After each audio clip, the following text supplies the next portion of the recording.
সব মানুষের জীবনেই একটা হ্যাপিনেস কিংবা একটা আনন্দের মুহূর্ত থাকে আর কি।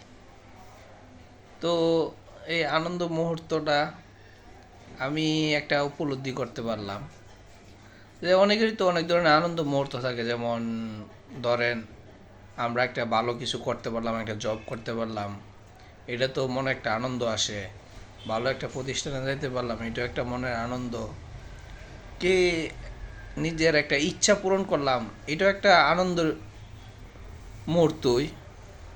তো সব ক্ষেত্রে আনন্দ আছে। বাবা মার কাছে ছেলেরা ভালো কিছু করতে পারলে এটারও একটা আনন্দ আছে।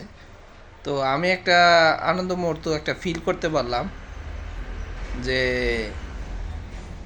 আমারও একটা মেয়ে আছে।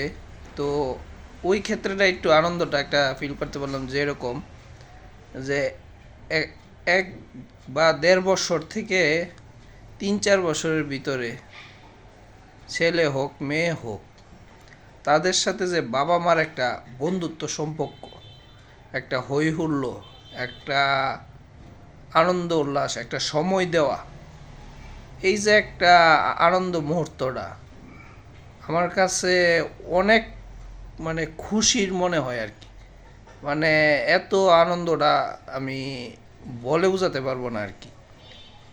যে মেয়ের সাথে একটা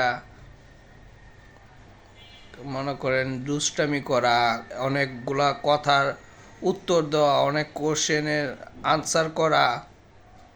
কারণ এই বয়সে তারা, আমি মনে করি সব থেকে বাবা মাকে ফ্রেন্ডলিভাবে পাই কাছে। অনেক প্রশ্ন করতে পারে, অনেক কিছু জিজ্ঞেস করতে পারে, বাইরে গেলে অনেক জিনিস নিয়ে আলাপ আলোচনা করতে পারে। তাদের এই বয়সটাই আমি মনে করি যে বাবা মার সাথে কাটানোর সবচেয়ে সুন্দর একটা মুহূর্ত। তো আসলে সবাই তো আর দেখা যায় কর্মজীবনের কারণে ফ্যামিলির সাথে সময় দিতে পারে না, কিংবা বাচ্চাদের সাথে সময় দিতে পারে না। আসলে ভাই জীবনে এই মুহূর্তটা আমার কাছে মনে হলো খুব আনন্দময় মুহূর্ত।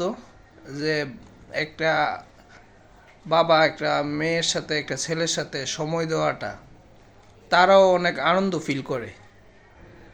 এই একটা সময় বসে থাকে যে বাবার জন্য, বাবা আসে না কেন, বাবা এইটা করে না কেন, ওইটা করে না কেন। তো আমার কাছে খুব আনন্দ লাগলো। তো এই কারণে আমি শেয়ার করলাম আর কি, যে এই আসলে এটা একটা অনেকটা ফিলিংস। হয়তো বা এই সময়টা আমরা বেশিরভাগ মানুষই কর্মজীবনের ক্ষেত্রে সময়টা দিতে পারি না, দেশে থাকি বা দেশের বাইরে থাকি। আসলে এই যে ২-৩টা বছর তাদের সাথে সময়টা, এটা জীবনের একটা স্মৃতি, আনন্দময় হিসাবে থাকবে। আমার মনে হয় এটাই মানুষের সবচেয়ে বড় পাওয়া, আর কিছু না।